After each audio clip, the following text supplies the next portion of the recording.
direct from our studios in Bergenfield and Rivervale, New Jersey, the Clinton Avenue Reformed Church is proud to present Moses, Stories for the Young.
Hello, my friends, and welcome to our continuing story of Moses.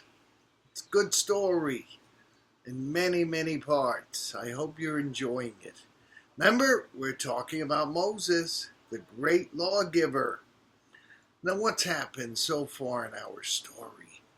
Remember, Moses was rescued from infant death by his mother, placing him in a basket when he was just an infant. And he was raised in the palace of the king of Egypt by the king's daughter. But he had an affinity for his Hebrew roots, and so he wound up killing a man in defense of a Hebrew slave. And he had to run, and he wound up getting married after he defended some women against some other shepherds at an oasis. Then, of course, he met God at the burning bush. God gave him a mission. He was to go back to Egypt, and he was going to make the new king of Egypt. The old one had died. Now there's a new one. It's going to make him release the Hebrew slaves. And remember, Moses kept saying, I'm not the right person for the job. I'm really not. I don't speak well. I'm not articulate. I can't do this. And God said, yeah, you can. I'll put my words in your mouth. Now, Aaron, your brother, is going to meet you as you walk toward Egypt. So go down there and meet up with all the elders of Israel. You tell him that God met you and God gave you this mission. Well, Moses, he, I guess, was a practical kind of guy. He said, look, God, even if I tell them your name, which was I am, and even if I tell them this mission, they're not going to believe me. How will they know this is true?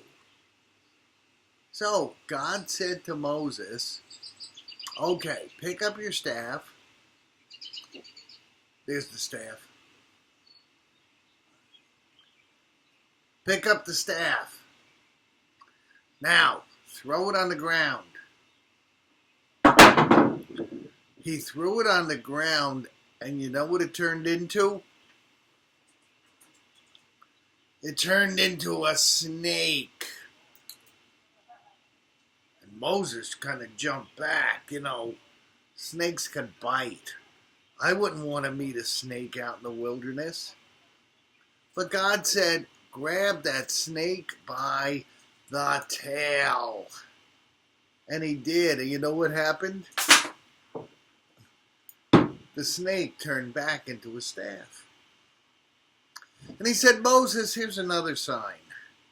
Put your hand inside your coat and pull it out, and your hand is going to be white, leprous, just like a skin disease. He said, now put it back in. Pull it out. His hand was restored. So he said, go, talk with Aaron and all the elders of Israel. You tell them that I am the God of Abraham, Isaac, and Jacob. All your ancestors have heard your cry. I'm going to set you free. Well, he started his journey down to Egypt. My hunch is he was kind of scared. This is quite a big job God is giving him. And he hasn't seen these Israelite people since he first fled from Egypt years ago. Now, are they going to listen to him? Are they going to believe that he really did talk to God in a bush? Are they going to believe that his job really is to set them free? Now, their life was not very good. Remember, they were slaves. Slaves don't get paid, but they do a lot of hard work. And they get beaten if they don't do the work right or if they don't do it fast enough. Now, what kind of work did these slaves do? Well, these slaves had to make bricks.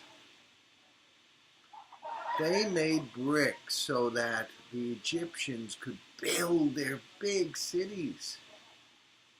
Now, I don't know a lot about brick making. I've never made bricks. I've used them a few times, but I've never made them.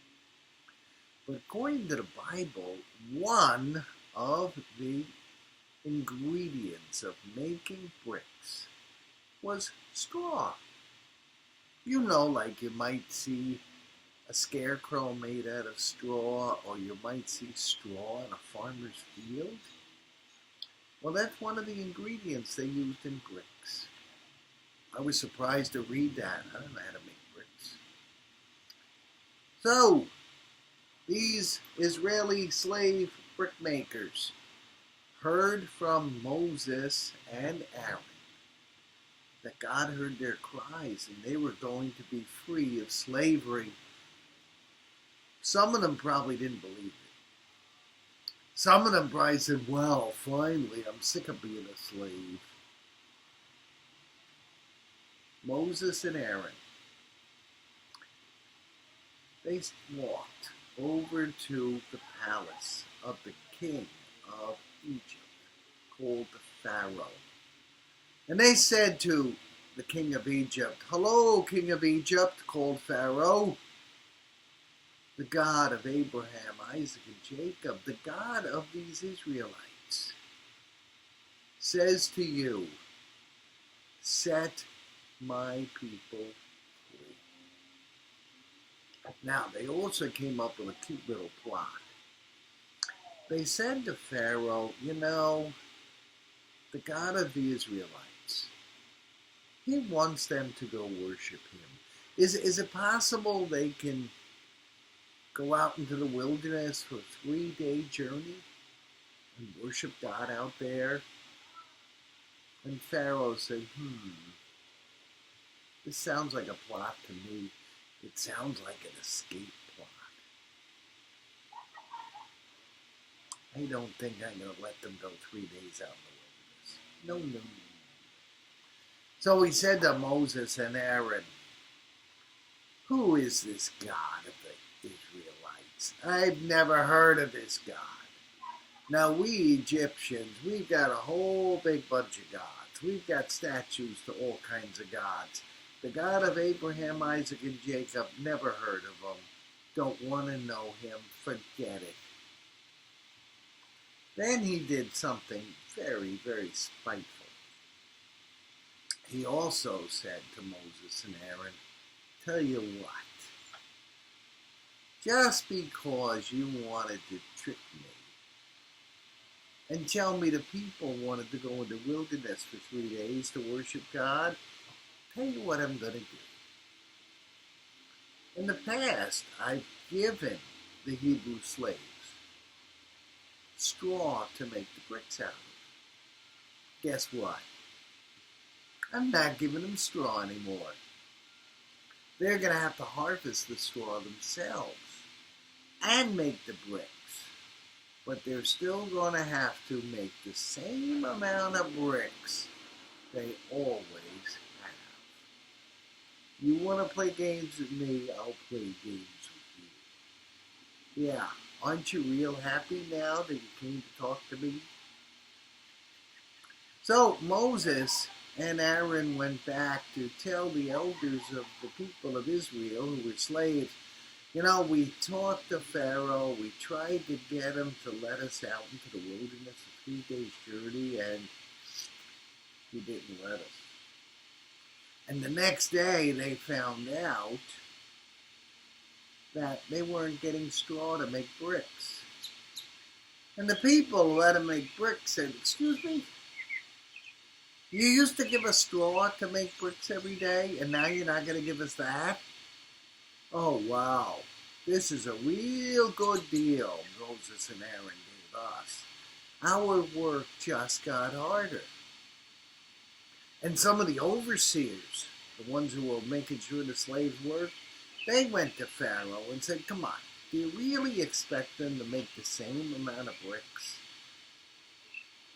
without getting the straw as when they were getting the straw? Tell me this makes sense.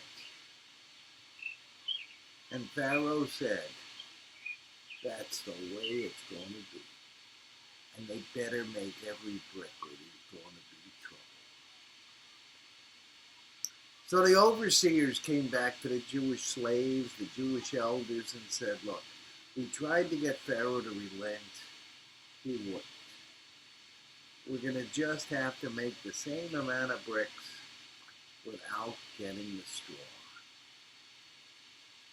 And the people of Israel, who were promised freedom, now had an even tougher time. And they were pretty angry with Moses and Aaron. Well, what did you do to us? Really? What in the world did you do? Thanks a whole heck of a lot.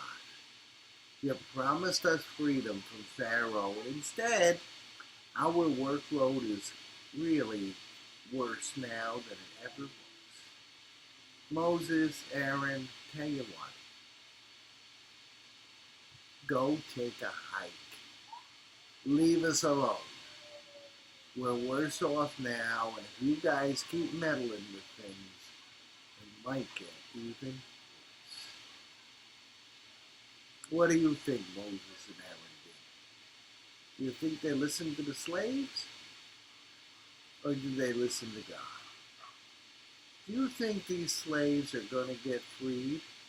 And if so, how? Because Moses was against a pretty powerful king. The king of Egypt had the biggest army in the world at this time. The king of Egypt had an awful lot of power. But you know, God said, I can make that Pharaoh free my people. Who do you think is going to be more powerful? A political leader on earth? Or God, who created you? Thanks for listening. We'll talk more about this next week. Please do me a favor if you're watching this on Facebook. Please like it, write a comment, and share it. Share it with your friends. I want more people to see our stories. Thanks for listening, my friends. I will see you next week. That's a promise.